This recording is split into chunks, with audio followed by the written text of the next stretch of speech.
Welcome to my channel. আজকে আমাদের যে ক্লাসটা হবে সেটা হবে ফ্রেজ এবং ক্লজের উপর। প্রথমে আমরা জানবো ফ্রেজ কি। ফ্রেজের কয়েকটি বৈশিষ্ট্য আছে। তার এক নম্বর যে বৈশিষ্ট্য সেটা হচ্ছে ফ্রেজ হলো group of words. A group of ওয়ার্ডস মানে কতগুলি শব্দের একটা গুচ্ছ।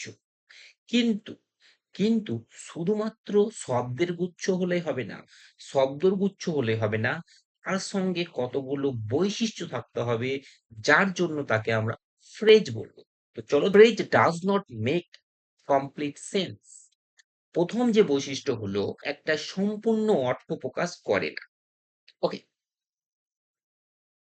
২ নম্বর বৈশিষ্ট্য কি? ২ নম্বর বৈশিষ্ট্য যেটা হচ্ছে it does not contain a finite verb। সবথেকে ইম্পোর্টেন্ট যেটা সেটা হচ্ছে এর মধ্যে কোনো ফাইনাইট ভার্ব থাকে না। তো এবার তোমাদের মনে হতে পারে ফাইনাইট ভার্ব জিনিসটা কি?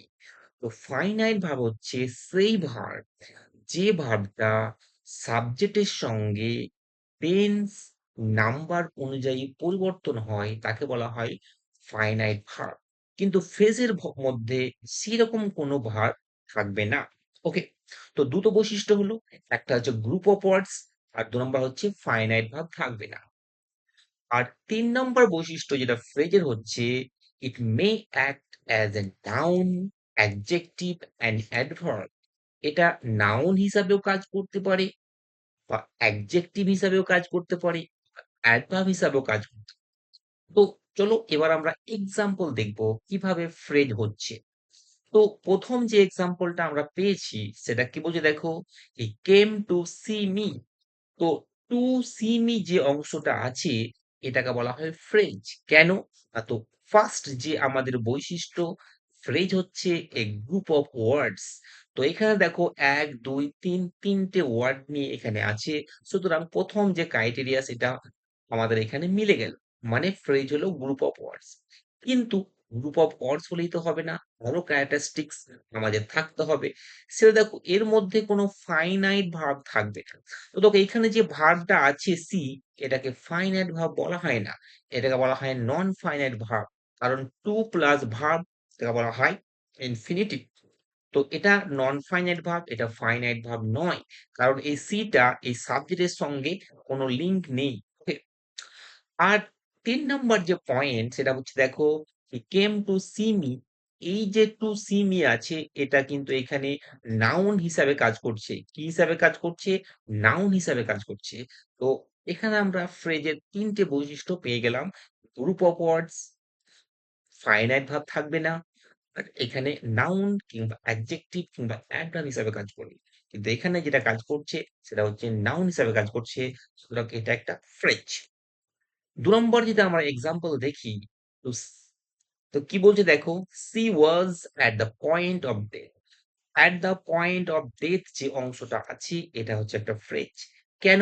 কারণ এখানে at the point of death কতগুলি শব্দের একটা গ্রুপ। তো ফার্স্ট ক্রাইটেরিয়া মিট করলো। সেকেন্ড ক্রাইটেরিয়া কি? এখানে কোনো ভার্বই নেই, বিশেষ করে ফাইনাইট ভার্ব নেই। থার্ড ক্রাইটেরিয়া কি? না তো এটা এখানে নাউন, অ্যাডভার্ব ও অ্যাডজেক্টিভ এর মধ্যে কাজ করছে এবং সেটা হচ্ছে অ্যাডভার্ব। সেটা কি? অ্যাডভার্ব এর মতো কাজ করছে। সুতরাং এটা হচ্ছে একটা ফ্রেজ। তো ক্লজ দেখো হচ্ছে, এবার আমরা যেটা জানবো সেটা হচ্ছে ক্লজ। তো ক্লজ কি? Clause is a group of words that has a subject and a predicate. তো ক্লজের কতগুলো বৈশিষ্ট্য আছে, তার মধ্যে যে ফার্স্ট বৈশিষ্ট্য সেটা হচ্ছে এ গ্রুপ অফ ওয়ার্ডস। ক্লজ হবে কতগুলি শব্দের একটা গ্রুপ। তো ফার্স্ট ক্রাইটেরিয়া কতগুলি শব্দের একটা গ্রুপ। ওকে, সেকেন্ড ক্রাইটেরিয়া হচ্ছে সাবজেক্ট এবং প্রেডিকেট থাকবে। তো একটা ক্লজের মধ্যে সাবজেক্ট এবং প্রেডিকেট থাকবে। কিন্তু কিন্তু ফ্রেজের মধ্যে সাবজেক্ট আর প্রেডিকেট না থাকতেও পারে। কিন্তু ক্লজের মধ্যে সাবজেক্ট এবং প্রেডিকেট দুটো বৈশিষ্ট্য হলো। তো দেখো ৩ নম্বর বৈশিষ্ট্য যেটা ভেরি ইম্পোর্টেন্ট, ইট কন্টেইনস এ ফাইনাইট ভার্ব।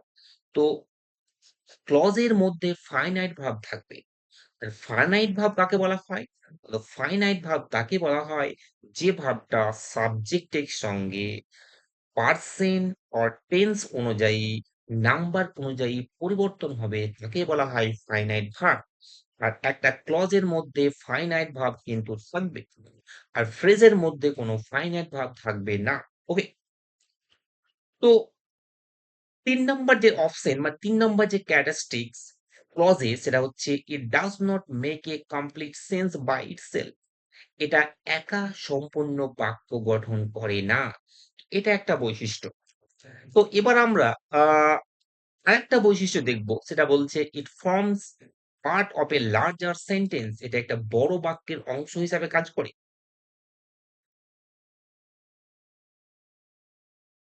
এবার যদি আমরা এক্সাম্পল দেখি, তাহলে দেখো প্রথম এক্সাম্পলটা কি আছে, I know that he is ill. তো দ্যাট হি ইজ ইল, এটা হচ্ছে একটা ক্লজ। তো এই যে ক্লজটা আছে এটা একটা ক্লজ, আই নো এটা একটা ক্লজ। তো দেখো এখানে সাবজেক্ট আছে আবার ভার্বও আছে। তো ক্লজের মধ্যে আমরা কি বলেছি, সাবজেক্ট এবং ভার্ব দুটোই থাকবে। এই পার্টটাতে দেখো সাবজেক্ট আছে আবার ভার্ব আছে। আমরা কি বলেছি, ক্লজের মধ্যে সাবজেক্ট এবং ভার্ব দুটোই থাকবে। তো এই যে ক্লজটা এটা হচ্ছে প্রিন্সিপাল ক্লজ, আর এটা হচ্ছে সাবঅর্ডিনেট ক্লজ। আর ক্লজ কিন্তু সাবজেক্ট কিংবা অবজেক্ট হিসাবে কাজ করতে পারে বা অন্যান্য হিসাবে কাজ করতে পারে। যখন কোনো ক্লজ অবজেক্ট হিসাবে কাজ করবে বা সাবজেক্ট হিসাবে কাজ করবে তখন তাকে বলা হয় নাউন ক্লজ। তো দ্যাট হি ইজ ইল, এটা এখানে নাউন হিসাবে কাজ করছে, আর এটা অবজেক্ট হিসাবে কাজ করছে, তাই এটাকে বলা হয় নাউন ক্লজ। এটাকে কি বলা হয়, নাউন ক্লজ। ওকে, আবার যদি আমরা এই এক্সাম্পলটা দেখি, boy who did it is my brother. তো হু ডিড ইট এটা একটা ক্লজ, কারণ এখানে দেখো ভার্ব আছে, আর হু বলতে আমরা সাবজেক্ট হচ্ছে বয়। তো এই যে ক্লজটা আছে এটাকে বলা হয় সাবঅর্ডিনেট ক্লজ। তো এই ক্লজটা সাবঅর্ডিনেট ক্লজ, আর সাবঅর্ডিনেট ক্লজের কোন ভাগ, না তো সাবঅর্ডিনেট ক্লজের এটা হচ্ছে অ্যাডজেক্টিভ ক্লজ, ADJECTIV। ওকে, তো যদি তোমাদের ভিডিও ভালো লাগে অবশ্যই লাইক, শেয়ার এবং সাবস্ক্রাইব করবে। Thank you.